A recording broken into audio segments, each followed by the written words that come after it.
Hello there, and welcome to Andre's YouTube vlog for July 1st. It's finally here. The 4th of July and Independence Day is only 3 days away, and I'm feeling fine, basically, you know.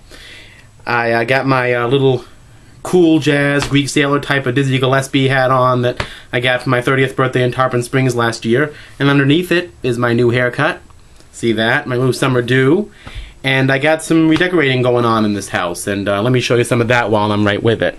Now, I put up on my wall just the other day this album by James Brown. It's called A Handful of Soul.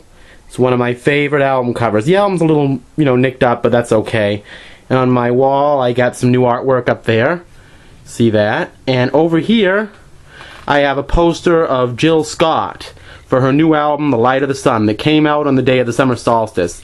I really love her timing, and I appreciate that she timed her release for the first day of summer. Seasonal music has a certain effect on me that's a little different.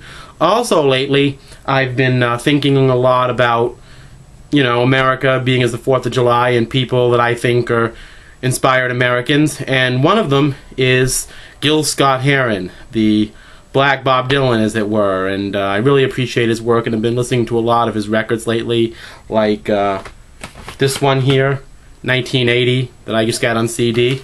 And I even was inspired to paint this picture. See that? I call it Piece of a Man, like his first album, because it's kind of inspired by the cover artwork. I have the flag of Chicago and D.C., where he lived, and the Jamaican African-American flag. I wanted to be really symbolic. Speaking of symbolism, I also been reading a book that my friend Henrique from Oakland recommended to me a couple years ago called Generations by William Strauss and Nick Howe. It's a great book. It tries to put America into the perspective of generationalism, because now you've got 6 generations basically living in this country, and this book covers them all.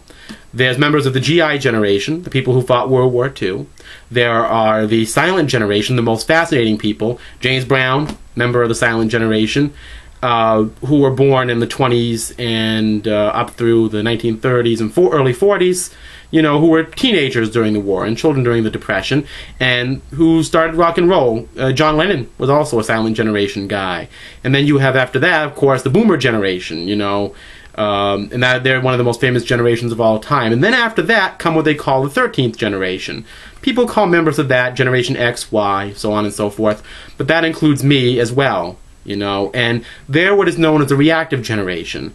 They try to put the generations of America into emotional types, and those would be things like adaptive, reactive, idealist, and civic.